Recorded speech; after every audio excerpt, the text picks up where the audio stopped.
A billionaire spent 26 years letting his daughter hate him. Then he died, left her $50 billion, and exposed a secret powerful people were willing to kill for. Because the worst thing that ever happened to her was actually the reason she was still alive. And today, she's about to find out why. 20 minutes earlier, Zara was focused on one thing, making it through another day. Then strangers arrived. Not customers, not friends. People who already knew her name. People who weren't asking. They told her she had been summoned for the reading of a billionaire's will. Zara thought they had the wrong person. She had never heard his name before. She tried to explain. Nobody listened. And before she could understand what was happening, she was sitting across from two men who looked at her like she had stolen their entire future. Then the lawyer spoke. To my sons, nothing. A heartbeat later, everything changed. $50 billion. Every company, every account, every asset belonged to Zara. Her stomach dropped. Her pulse exploded. She sold food to survive. She worried about tomorrow's bills. She had never even met this man. There has to be a mistake, she said. The older brother leaned forward, and somehow his calm voice felt more dangerous than anger. You are right, he said. It is a mistake, and we are going to fix it. Fear took over, not excitement, not happiness. Fear. Zara didn't want the money. She wanted to leave. She rushed toward the elevator, praying for distance, praying for her. But they followed. The doors closed, and suddenly she was trapped. Then the emergency button was pressed. Everything stopped, including her breathing. The older son moved closer. I don't know what game you are playing, he said, but tomorrow you sign everything over, or you don't live long enough to enjoy it. Zara felt her chest tighten. $50 billion suddenly meant nothing, because survival was worth more, and she would have signed away every cent if it meant seeing another sunrise. Then someone spoke, a quiet voice, someone she hadn't even noticed. The assistant stepped forward and placed a wooden box in her hands. A personal gift, he said, just for you. Zara looked down. No lock, no key, only a fingerprint scanner. Then he said something impossible. It only recognizes your fingerprint. And that is when fear became confusion, because Zara had never met this man. So how could a dead billionaire already know who she was? The choice was simple. Give away $50 billion or disappear. Zara didn't care about the money anymore. She just wanted to survive. By the time they brought her inside, her legs barely worked. And waiting for her was the older son. Something had changed. The anger was gone. That was somehow worse. He held out a document, a pen. One signature, 5 million, and freedom. Sign it, he said, and you live alive. Zara tightened her grip around the wooden box. I don't want any of this. I just want to go home. He stepped closer, then sign, because if you walk away from me today, you don't walk out. Her stomach twisted, her thought shattered, and instinct took over. She ran. She didn't know where. She didn't care.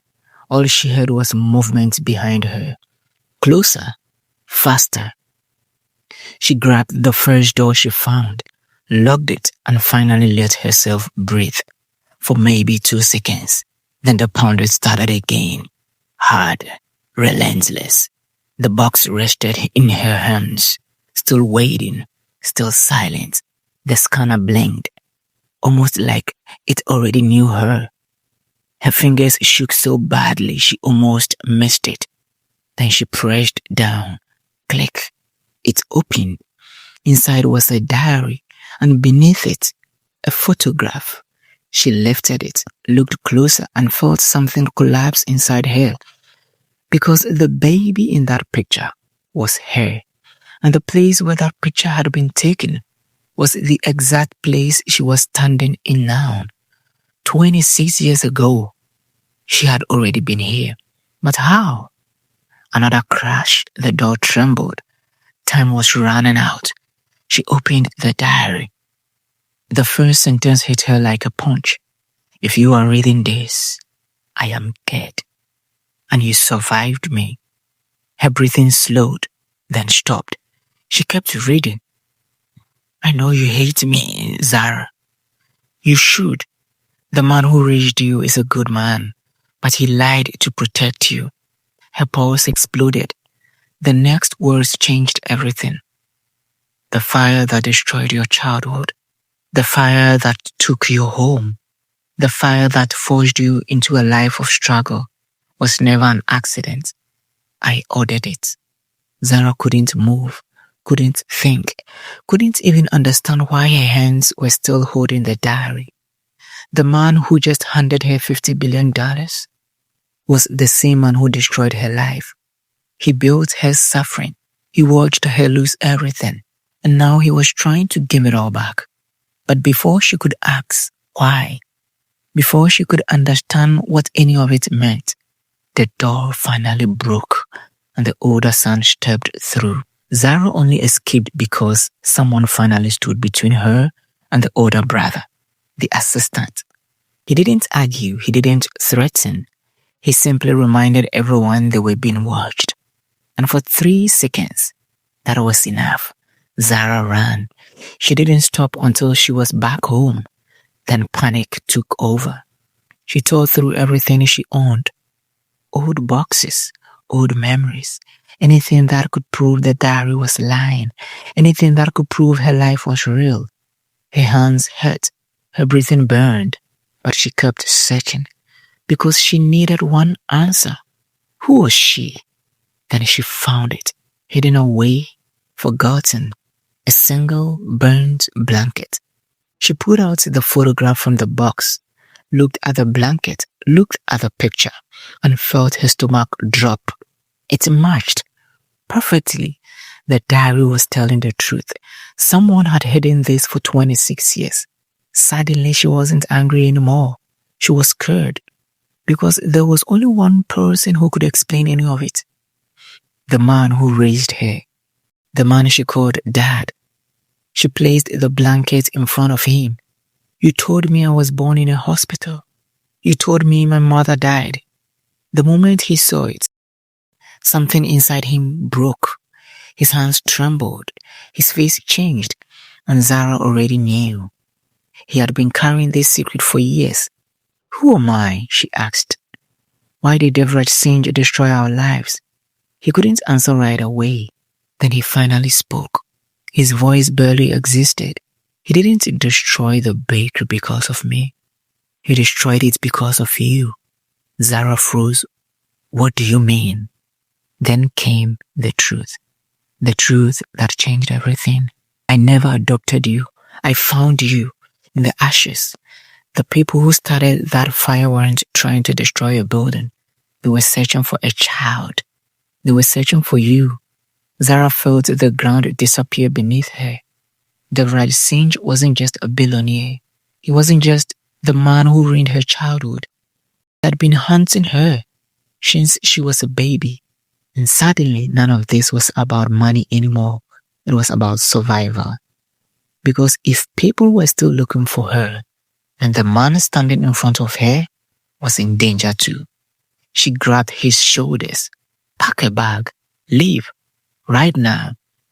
He stared at her, terrified. What happened, Zara? But she wasn't listening anymore. Something outside caught her attention, and the second she saw it, her blood turned cold. They had found her. The sons weren't waiting for lawyers. They had sent people to finish this. Zara made a decision. If someone had to be hunted, it would be her, not the man who saved her life. She grabbed the box, turned toward the door, and ran. Zara kept running because stopping meant dying. At first, she thought they were just following her. Then she realized something worse. They weren't chasing her. They were cutting off every way out, every exit, every hiding place, every chance to disappear. For the first time since this nightmare began, she understood something terrifying. This wasn't revenge. This was a hand. She made one last desperate choice. The police. If anyone could protect her, it had to be them. She burst inside and begged for help. Her voice cracked. Her chest hurt.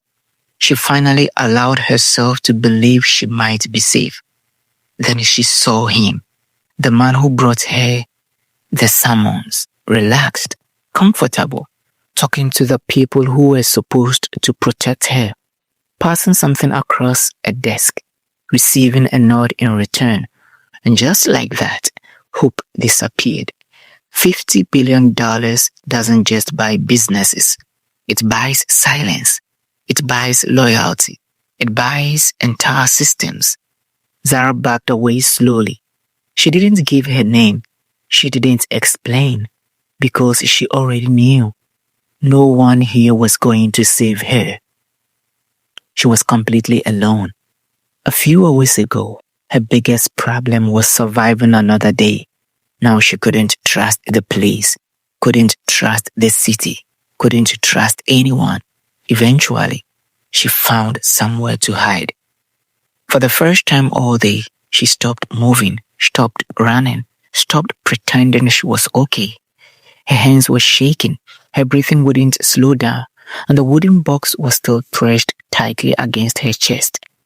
It felt like the only thing telling the truth. So she opened the diary again. The handwriting had changed. It wasn't confident anymore. It wasn't powerful. It sounded afraid. You cannot run from them. I tried. For 26 years I tried. Zara stared at the words. Even Deborah Singh had been afraid. A man with billions, a man with influence, a man powerful enough to leave behind an empire. And even he couldn't escape. She kept reading. If you want to survive, you must understand what happened that night. Go back to the ashes. Go back to where you lost everything. The truth is still waiting there. Zara swallowed hard. For 26 years, she believed the fire was the end of her story. But maybe it was the beginning. Then she heard footsteps. Close, measured, searching. They had found her again.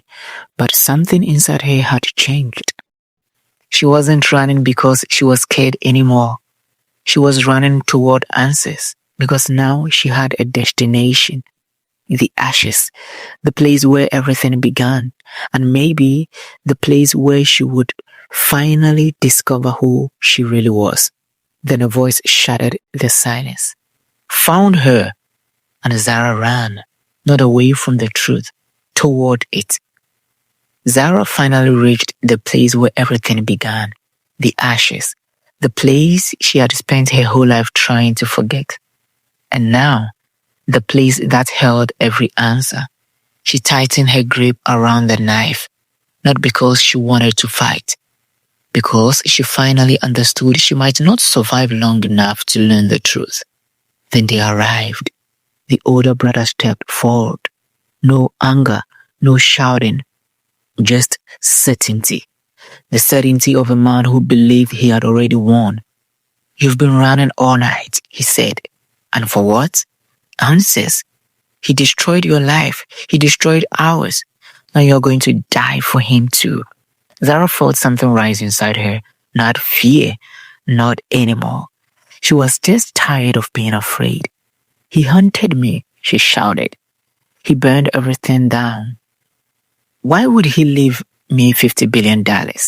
For the first time all night, the older brother hesitated just for a second. Then his face hardened again. I don't care why, he said. I only care that you never get to keep it. He lifted his hands, and Zara prepared herself. prepared to fight, prepared to die, prepared to leave this world still not knowing who she really was. Then a voice interrupted. Calm, controlled, familiar. The assistant. He stepped toward, carrying a tablet, and looked directly at Zara. He wanted you to see this only when the truth could no longer be hidden. The screen lit up. The Vraj appeared, but he wasn't powerful anymore, wasn't feared, wasn't untouchable. He looked like a man carrying 26 years of regret. Zara, he whispered, if you are watching this, I've already lost my chance to tell you this in person. Tears filled Zara's eyes. For the first time, she wasn't looking at a billionaire. She was looking at her father. I know you hate me. You should. I stole your childhood. I stole your home. I stole your chance to know who you were. But I did it because I thought losing me was better than losing your life. Zara couldn't breathe. Devraj lowered his head. 26 years ago, our enemies wanted my daughter. They wanted leverage. They wanted power. They wanted you.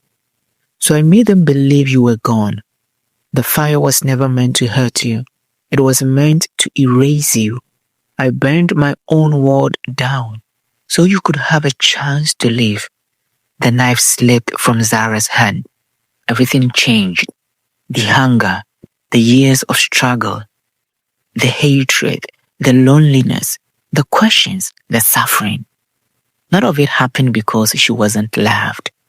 It happened because she was loved so much that someone chose to become a monster in her eyes just to keep her breathing. Zara slowly looked toward the older brother, and suddenly she understood. He wasn't her enemy.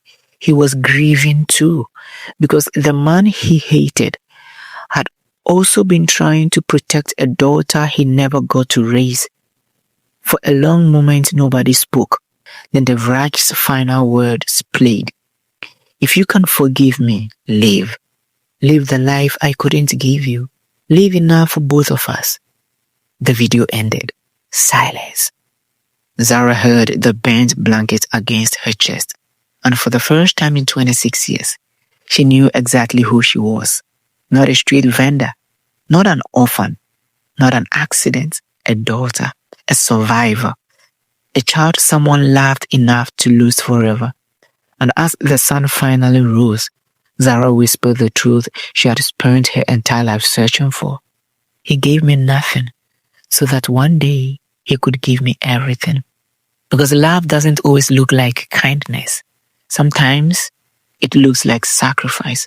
Sometimes it looks like silence. And sometimes it looks like ashes.